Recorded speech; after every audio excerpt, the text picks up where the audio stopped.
7 pasal dalam KUHP baru, ancaman pidana dan dendanya. 1.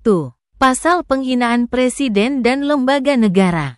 Pasal 218-220 KUHP baru mengatur bahwa penghinaan terhadap presiden dan wakil presiden bisa dikenakan pidana penjara maksimal 3 tahun 6 bulan atau denda.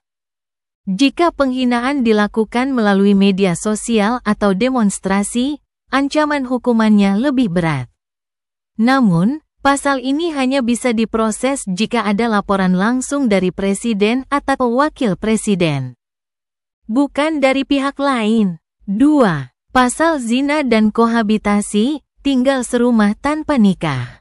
Pasal 411-412 mengatur bahwa perzinaan, hubungan seksual di luar pernikahan, dapat dipidana hingga 1 tahun penjara jika ada laporan dari suami, istri atau orang tua pelaku. Pasal 412 juga melarang pasangan yang belum menikah tinggal bersama, dengan ancaman pidana 6 bulan penjara jika ada laporan dari keluarga dekat, orang tua atau anak. Berlaku untuk semua termasuk wisatawan asing. 3. Pasal penyebaran berita bohong, hoaks.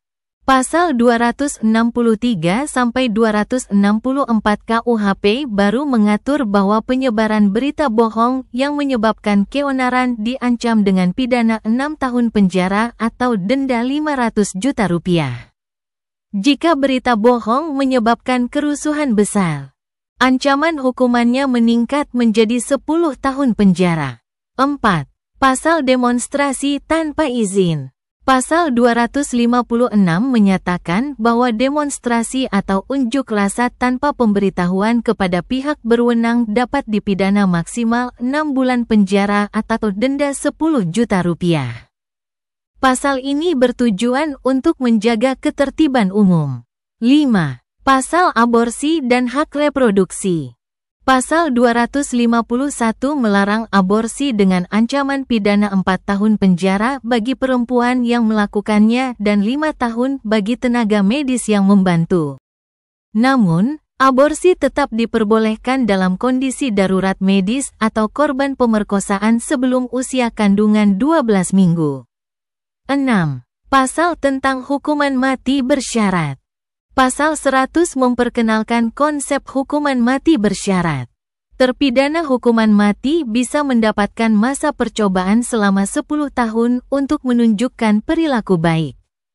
Jika selama 10 tahun berkelakuan baik, hukuman bisa diubah menjadi penjara seumur hidup atau 20 tahun penjara. 7. Pasal terkait korupsi. Ancaman pidana korupsi dalam KUHP baru berkisar antara 2 hingga 20 tahun penjara, tergantung besarnya kerugian negara. Bandingkan dengan Undang-Undang Tipikor. Undang-Undang Tindak Pidana Korupsi, UU Tipikor, diatur dalam Undang-Undang Nomor 31 Tahun 1999 yang telah diubah dengan Undang-Undang Nomor 20 Tahun 2001. UU ini menjadi dasar dalam pemberantasan korupsi di Indonesia. Poin-poin penting dari UU Tipikor. 1.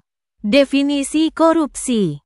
Korupsi didefinisikan sebagai tindakan yang merugikan keuangan negara atau perekonomian negara, termasuk penyalahgunaan wewenang, suap, gratifikasi, dan penggelapan dalam jabatan. 2. Jenis-jenis tindak pidana korupsi. UU Tipikor mengatur berbagai bentuk korupsi, di antaranya, Pasal 2, merugikan keuangan negara. Pidana 4-20 tahun penjara, denda 200 juta rupiah sampai 1 miliar rupiah. Pasal 3, penyalahgunaan wewenang. Pidana 1-20 tahun penjara, denda 50 juta rupiah sampai 1 miliar rupiah. Pasal 5-6, suap menyuap. Pidana 1-5 tahun penjara, denda 50 juta rupiah sampai 250 juta rupiah.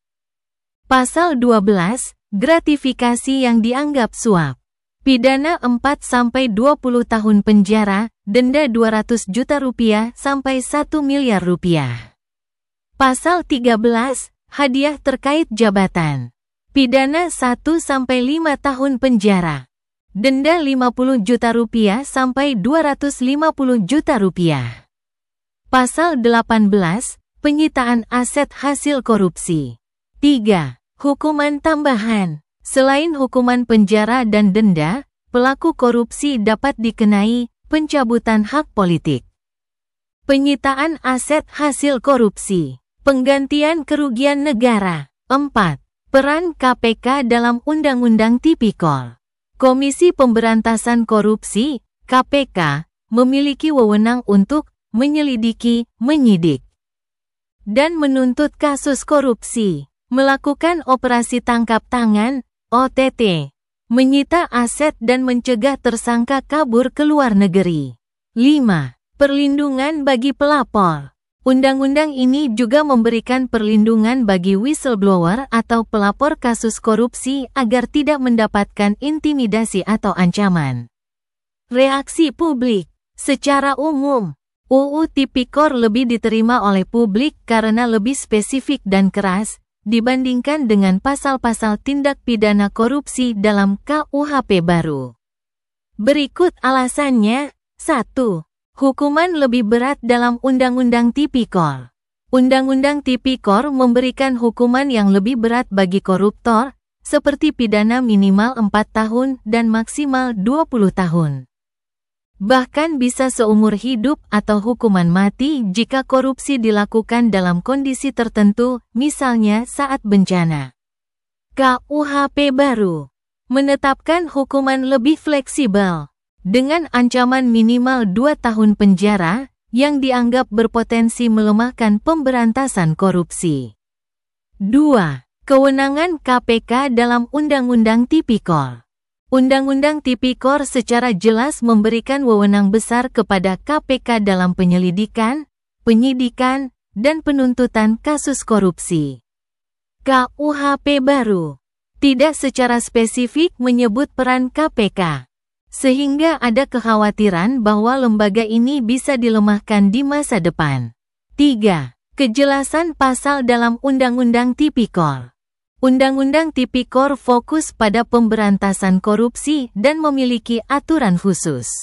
KUHP baru dianggap terlalu luas karena mencakup semua jenis pidana, sehingga dikhawatirkan dapat menimbulkan multitafsir dalam penerapan hukum terhadap korupsi.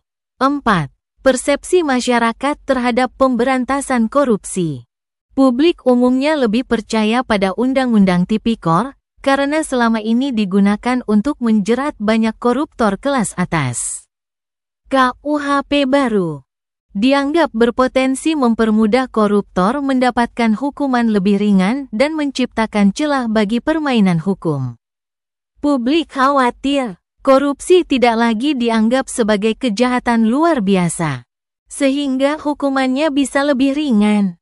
Hukuman minimal hanya 2 tahun, sementara dalam UU Tipikor minimal 4 tahun dan bisa sampai seumur hidup atau hukuman mati. Kewenangan KPK dan Kejagung bisa melemah, membuka peluang bagi intervensi politik. Transparansi semakin berkurang, karena tidak ada aturan tegas soal pengembalian aset hasil korupsi ke negara.